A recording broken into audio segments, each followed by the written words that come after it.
5:59 sa Philippine Standard Time. Good morning po, Pilipinas. Nagbabalik po ang Panahon TV. Ngayon naman, naku, tama na po yung pagsiselfie natin, no? This time, si Weather naman ang magsiselfie. Pagbigyan po natin si Weather dahil ito nga po yung top 5 photos na sinenyo sa amin sa Facebook. Unahin nga po natin, ang kuha ni Sean De Los Santos, dyan po yan sa San Pedro, Laguna.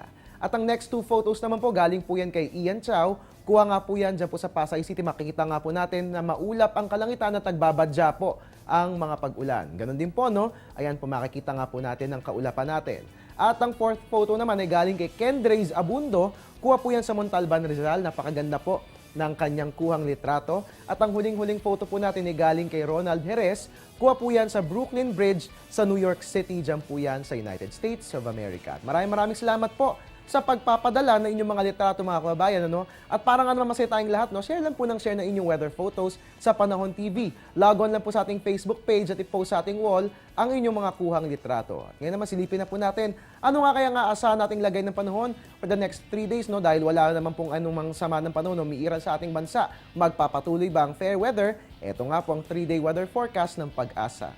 Unahin po natin sa Baguio, partly cloudy skies po ang ating mararanasan simula po yan bukas. Magpapatuloy po yan hanggang sa darating na araw ng Miyerkules. Dito naman sa atin sa Metro Manila, fair weather din po ang ating mararanasan simula po yan bukas. Magpapatuloy po yan hanggang sa araw ng Miyerkules. Pwede pong mamasyal kasama ang buong pamilya. O para nga naman dyan sa mga gustong mag-leave, ano, hanggang Wednesday, pwede po yan. Maganda ang ating weather dito sa Metro Manila.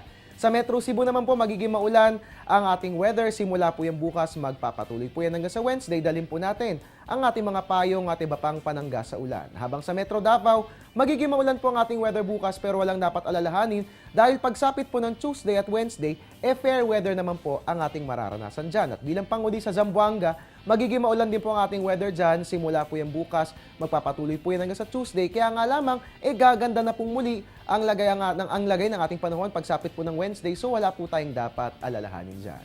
Ngayon naman silipin natin ang lagay ng panahon sa selected tourist areas ng bansa. Nahin po natin ang Anilao, mataas ang temperatura, ganun din ang Puerto Galera, 24 to 32 degrees Celsius. At pinakamababa po sa Banawe Rice Terraces, meron tayong 14 to 24 degrees Celsius. Ang Naga City po, mataas ang temperatura, meron tayong 25 to 32 degrees Celsius. At pinakamababa po sa El Nido, Palawan, meron tayong 23 to 32 degrees Celsius. At ngayon, dahil madalas po tayong nakararanas ng thunderstorms, mahalagang malaman natin ang iba't ibang kategorya nito. Nang sa gayon ay hindi po tayo maiwan sa napapanahong kaalaman.